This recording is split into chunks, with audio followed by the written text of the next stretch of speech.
Estamos de volta com a segunda aula de resolução de questões da prova de agente de trânsito para o concurso do Detran de São Paulo de 2013. As infrações, o CTB, no seu artigo 256, estabelece as seguintes penalidades. Bom, mais uma vez, a questão apontou aqui qual o artigo que servirá de base para a nossa consulta. Artigo 256. O que essa questão está pedindo? Quando ocorrerem infrações, ou seja, as infrações, o Código de Trânsito prevê quais penalidades. A questão foi específica quando pediu as penalidades. Para quem acompanhou nossas aulas aí preparatórias para o concurso, certamente viu eu dizer várias vezes que as punições aplicáveis aos condutores que cometem infrações são divididas em penalidades e medidas administrativas. E lembrando que as medidas administrativas sempre começam com as letras R ou T. Começou com R, começou com T, são medidas administrativas. Não começou com R nem T, são penalidades. Essa dica vai, com certeza, nos ajudar a responder com mais facilidade essa questão. Então, quais são as penalidades? Aquelas que não começarem com R nem T, obviamente. Advertência por escrito. Não começa com R nem T, certamente é uma penalidade. Multa, também. Suspensão do direito de dirigir, ok. Apreensão do veículo, tudo bem. Cassação da permissão para dirigir ou da CNH, Carteira Nacional de Habilitação, também. Remoção do veículo, opa, achei aqui uma punição que começa com a letra R. Quando começa com a letra R, olha aqui, é medida administrativa, portanto, isso aqui não é penalidade. Alternativa A, eliminada. Vamos então à alternativa B. Advertência por escrito, ok. Multa, certo. Suspensão do direito de dirigir, tudo bem. Apreensão do veículo, ok. Cassação da Carteira Nacional de Habilitação ou da permissão para dirigir, ótimo. Frequência obrigatória em curso de reciclagem, também. Então, aqui estão as 7 penalidades previstas pelo Código. Vejam, 1, 2, 3, 4, 5, 6, 7. 7 penalidades previstas pelo Código de Trânsito. Não tem nenhuma medida administrativa dentre elas, porque não tem nenhuma punição que começa com R ou T. Certamente a resposta será a letra B. Alternativa C diz, multa, tudo bem. Suspensão da Carteira Nacional de Habilitação. Opa, a suspensão não é da carteira, a suspensão é do direito de dirigir. Suspensão, direito de dirigir. Com a Carteira Nacional de Habilitação acontece a cassação. Portanto, a alternativa C já pode ser eliminada em razão desse equívoco. Não existe suspensão da carteira, existe suspensão do direito de dirigir, conforme escrito aqui em cima. A suspensão do direito de dirigir. Da carteira existe a cassação. Viram aqui, ó. Cassação da Carteira Nacional de Habilitação. E aqui embaixo ainda existe mais um equívoco, que é prisão em flagrante. Prisão em flagrante não é penalidade aplicável às infrações previstas pelo Código de Trânsito Brasileiro. Alternativa C, eliminada. Vamos analisar a alternativa D. Advertência verbal. Não existe mais advertência verbal como penalidade. A advertência tem que ser por escrito. Portanto, essa alternativa D já está eliminada de cara. De novo, na letra E aconteceu o mesmo problema. Advertência verbal. Não é advertência verbal, é advertência por escrito. A alternativa E, eliminada. Voltamos lá. A resposta é letra B de bola. Resposta da questão 38, B de bola. Isso está embasado aonde? Artigo 256 do Código de Trânsito. Vamos lá consultar? Está aqui, artigo 256. Autoridade de trânsito, na esfera das competências estabelecidas neste Código e dentro de sua circunscrição, deverá aplicar as infrações nele previstas as seguintes penalidades. Então, as infrações, quando ocorrerem infrações, a autoridade deve aplicar as seguintes penalidades. Observem que aqui falou penalidades. Nós estamos no capítulo 16, que trata das penalidades. Quais são? São 7, conforme falei para vocês. Advertência por escrito, multa, suspensão do direito de dirigir, e não suspensão da carteira, como apareceu numa das alternativas, apreensão do veículo, cassação da carteira nacional ou cassação da permissão e frequência obrigatória em curso de reciclagem. Essas são as 7 penalidades.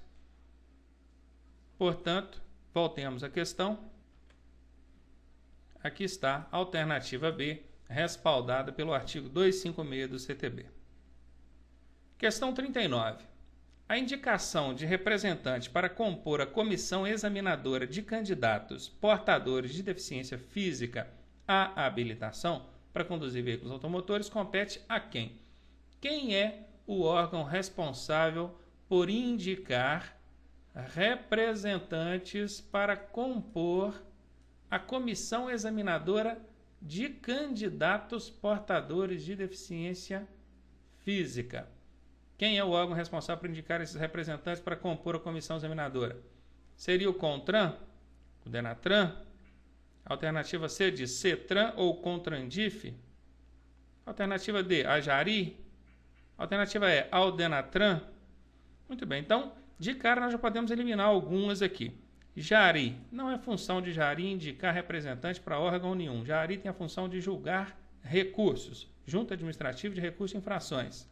Sobrou aqui para a gente o CONTRAN, que é o órgão máximo normativo da União, DETRAN, que é o órgão executivo de cada estado, CETRAN, o órgão normativo de cada estado, e CONTRANDIF, que é o órgão normativo do Distrito Federal, e o DENATRAN, que é o órgão executivo nacional.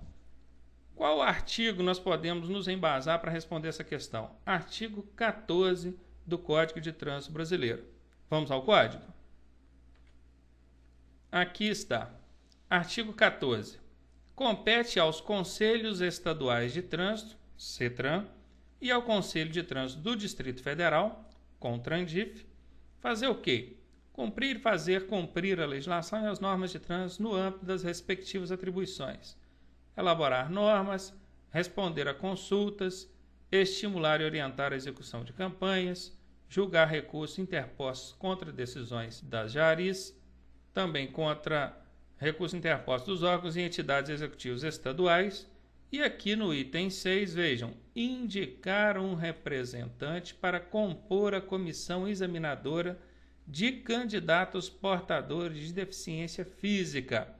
Portanto, o artigo 14 diz que compete ao CETRAN e ao CONTRANDIF, que são os órgãos normativos dos estados e do Distrito Federal, indicar esses representantes para compor a comissão examinadora de candidatos portadores de deficiência física.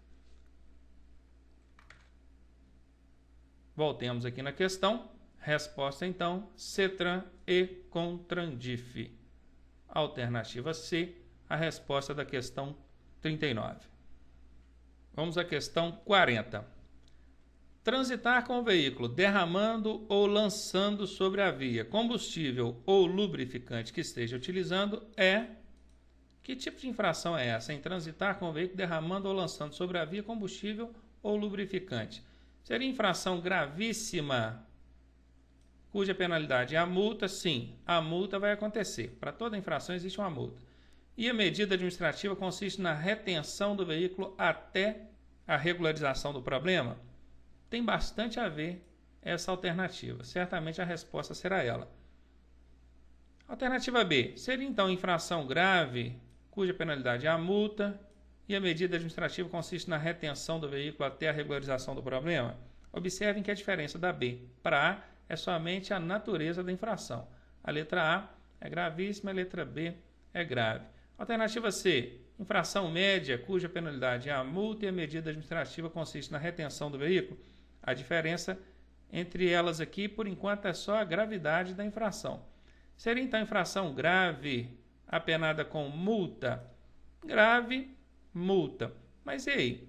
Vamos supor que seja infração grave. O agente vai autuar, dando ali início ao processo para aplicação da penalidade de multa, e vai liberar esse veículo? Não vai existir a medida administrativa de retenção para tentar conter o problema ou resolver o problema?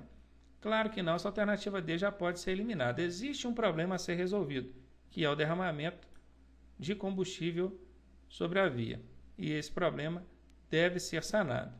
A alternativa E diz que a infração leve, cuja penalidade é multa e a medida administrativa consiste na retenção do veículo. Então, todas aqui fazem sentido, só a letra D mesmo que nos deu essa brecha, que faltou a medida administrativa. O que vai distinguir se é uma ou outra é a gravidade. O que vocês acham? Esse tipo de infração é gravíssima, grave, média ou leve? Qual artigo nós podemos nos embasar para responder isso? Artigo 231 do Código de Trânsito Brasileiro. Eu vou adiantar para vocês, esse tipo de infração é gravíssima. Gravíssima. Portanto, a resposta é a alternativa A. Vamos lá ao Código de Trânsito poder consultar? Aqui está, artigo 231, transitar com o veículo, derramando, lançando ou arrastando sobre a via, carga, combustível ou lubrificante que esteja utilizando, ou qualquer objeto que possa acarretar risco de acidente. A infração é gravíssima, penalidade e multa e medida administrativa de retenção do veículo até a regularização do problema. Voltamos lá na questão. Confirmada a resposta da questão 40, alternativa A, conforme artigo 231 do Código de Trânsito Brasileiro. Questão 41. Para a suspensão do direito de dirigir, por pontuação, será instaurado processo administrativo para aplicação da penalidade com a seguinte fórmula. Vejamos, suspensão do direito de dirigir, que ocorrerá por problema de pontuação.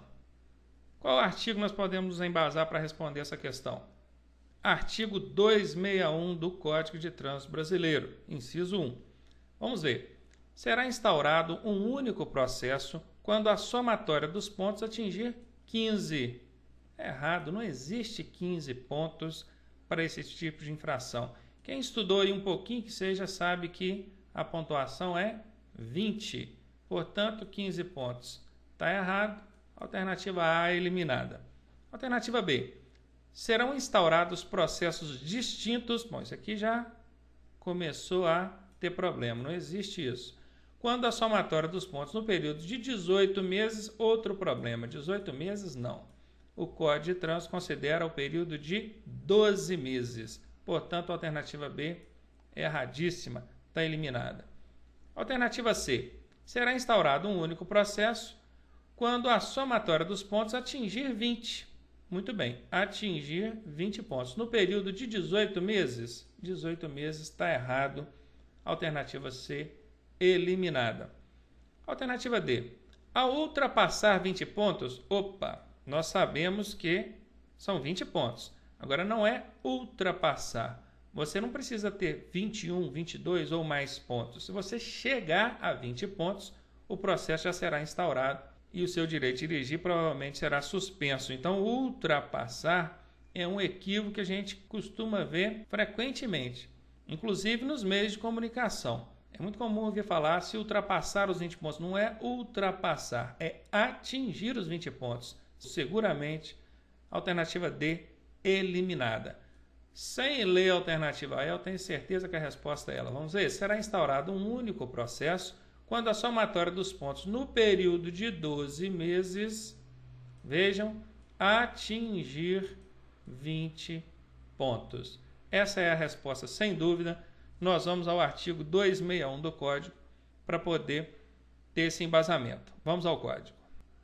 Certo, aqui estamos. Artigo 261 do Código de Trânsito Brasileiro diz: a penalidade de suspensão do direito de dirigir será aplicada nos casos previstos nesse Código pelo prazo mínimo de 1 mês até o máximo de 1 ano e, no caso de reincidência no período de 12 meses, pelo prazo mínimo de 6 meses até o máximo de 2 anos, segundo critérios estabelecidos pelo Conselho Nacional de Trânsito.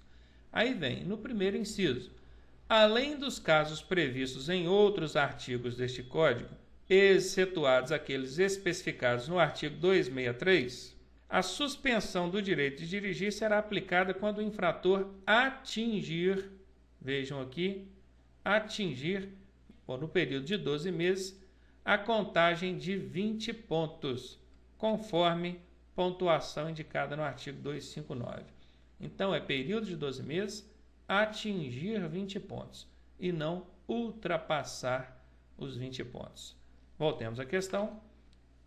Resposta da questão 41, alternativa E. Questão 42. São requisitos para o candidato proceder à abertura do processo de habilitação. Requisitos são as exigências. O que é exigido do candidato que pretende começar, iniciar, tirar sua habilitação? Eu tenho certeza que muita gente errou essa questão por causa disso aqui, ó. 18 anos. O pessoal enfiou na cabeça que para tirar carteira tem que ter 18 anos. Vejam, o Código de Trânsito Brasileiro não menciona que você tem que ter 18 anos. Aliás, o Código estabelece que o candidato seja penalmente imputável. O que é alguém penalmente imputável? Alguém que possa responder pelos seus atos mediante a lei. Aí vocês me dizem, poxa, mas a pessoa atingiu a maioridade, que é a partir dos 18, ela já responde pelos seus atos. Nem sempre. Já ouviram falar em insanidade? Ou a pessoa inimputável, aquela pessoa a qual você não pode atribuir responsabilidades? O insano mental, ele pode ter 20, 30, 40 anos, mas não tem a sua sanidade mental, ou seja, ele não é imputável, ele não pode responder pelos seus atos. Portanto, somente ter 18 anos não é suficiente.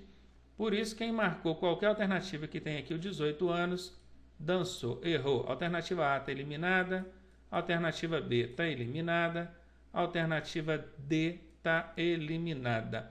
Para quem estudou, inclusive pelas videoaulas que eu dei aqui antes do curso, já conseguiu tirar essa de letra e já levou uma vantagem à frente dos demais candidatos. Então, alternativa C, ser penalmente imputável, ótimo. Saber ler e escrever, tudo bem. Possuir documento de identidade e CPF, ótimo. Certamente a resposta será a alternativa C. E a alternativa E, ser penalmente imputável, possuir documento de identidade e CPF. Faltou uma informação que é saber ler e escrever. A pessoa, o candidato, precisa ser alfabetizado. Com base em que legislação eu posso analisar essa questão? Artigo 140 do Código de Trânsito Brasileiro e também pela Resolução 168 do Conselho Nacional de Trânsito, no seu artigo 2º. Vamos analisar ambas? Vamos lá.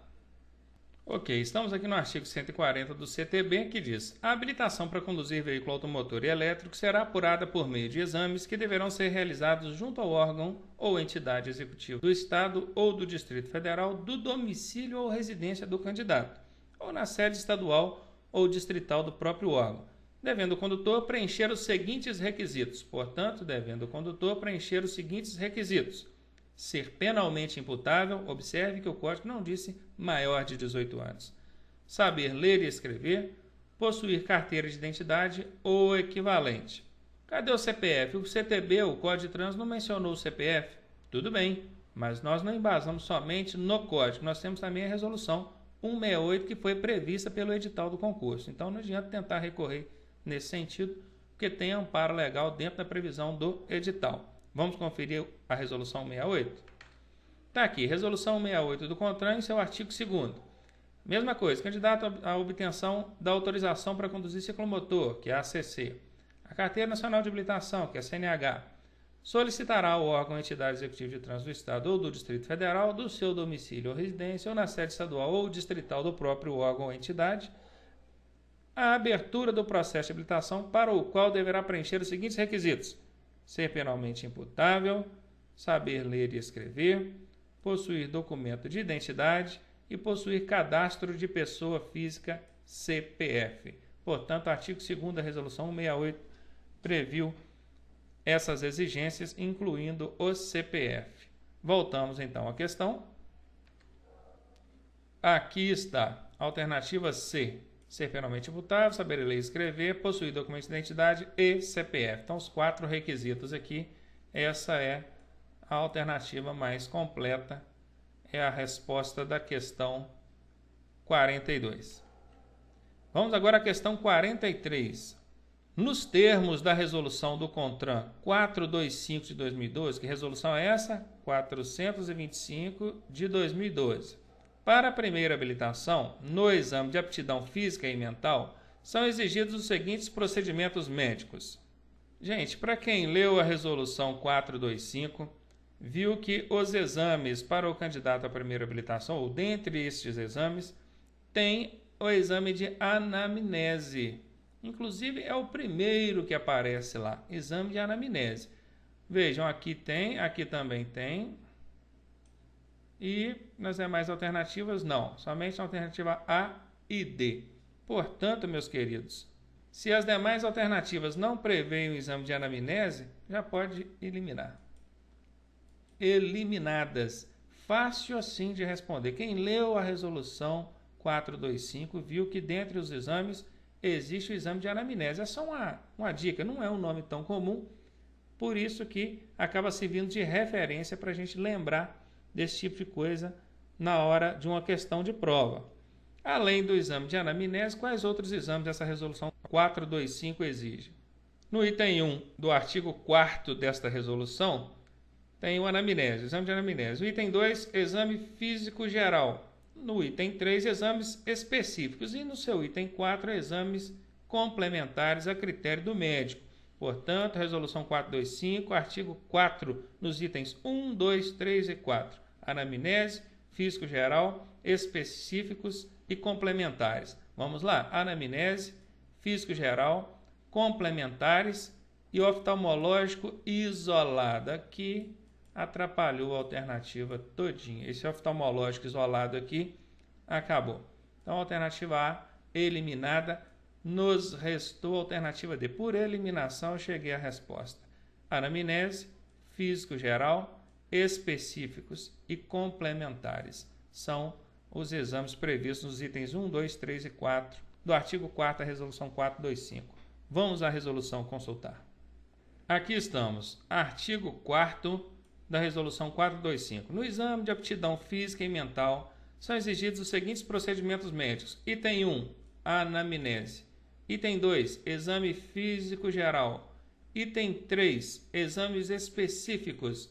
E item 4, exames complementares ou especializados, solicitados a critério do médico. Portanto, embasada a resposta da questão, gabarito oficial bateu, não tem recurso para essa questão. Confirmando, questão 43, resposta D de dado. Questão 44. Para a aferição da alcoolemia na caracterização da infração administrativa do artigo 165 do CTB, a resolução do CONTRAN 432 estabelece os seguintes critérios. Vejam, para aferir alcoolemia na caracterização de infração. Há uma grande confusão. O pessoal que estudou isso por alto, com certeza ficou confuso. Infração de trânsito é uma coisa, crime é outra coisa. E o Código prevê as duas situações, com auferições distintas na medição do índice ou teor alcoólico. Conforme resolução 432, que nós vamos consultar daqui a pouco, diz o seguinte: a infração ela é caracterizada pelo teste do etilômetro com medição igual ou superior a 0,5 mg de álcool por litro de ar expirado ou exame de sangue com concentração igual ou superior a 6 decigramas de álcool por litro de sangue. Aqui está o problema. Esses 6 decigramas ele é usado para caracterização de crime. E aqui a questão pede infração. Portanto, alternativa A eliminada. Onde aparecer 6 decigramas já pode eliminar. Alternativa B diz: teste do etilômetro com medição igual ou superior a 0,5 mg de álcool por litro de ar expirado, mais sinais de alteração de capacidade psicomotora. O problema aqui foi esse mais. O código diz que uma das formas servirá ou será suficiente para comprovar a embriaguez. E esse mais nos remete ao conectivo e, que significa uma coisa e a outra. E não é uma coisa e a outra, é uma coisa ou outra. Alternativa B, eliminada por essa razão. Alternativa C, teste do etilômetro com medição igual ou superior a 0,10 mg, está errado, isso nem existe. Ah, mas lá na resolução 432 fala de 0,10 mg, que será considerado, inclusive durante as aulas, teve gente me perguntando sobre isso.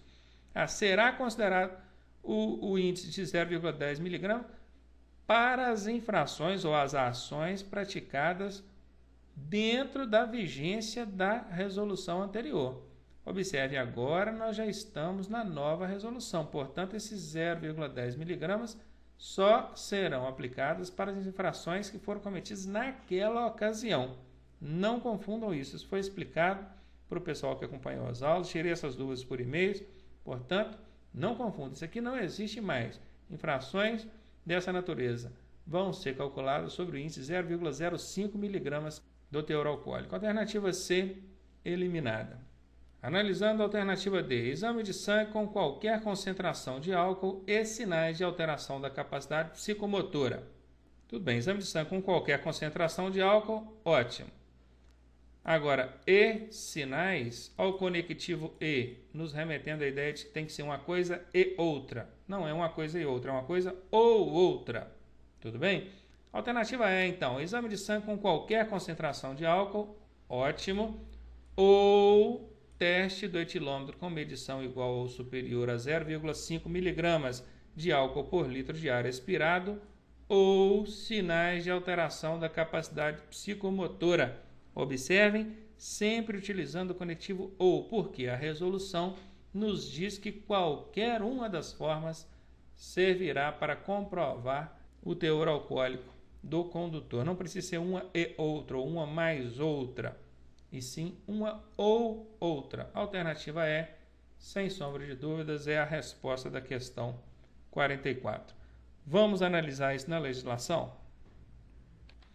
Aqui estamos, resolução 432, artigo 6º. A infração prevista no artigo 165 do Código de Trânsito Brasileiro será caracterizada por, item 1, 2 ou 3, exame de sangue que apresente qualquer concentração de álcool por litro de sangue. Teste do etilômetro com medição realizada igual ou superior a 0,5 mg de álcool por litro de ar alveolar expirado. E item 3, sinais de alteração de capacidade psicomotora obtidos na forma do artigo 5º. Portanto, artigo 6º nos itens 1, 2 e 3 respaldam a resposta à questão 44. A alternativa E é a resposta a ser marcada. A D que estava eliminada por causa do conectivo.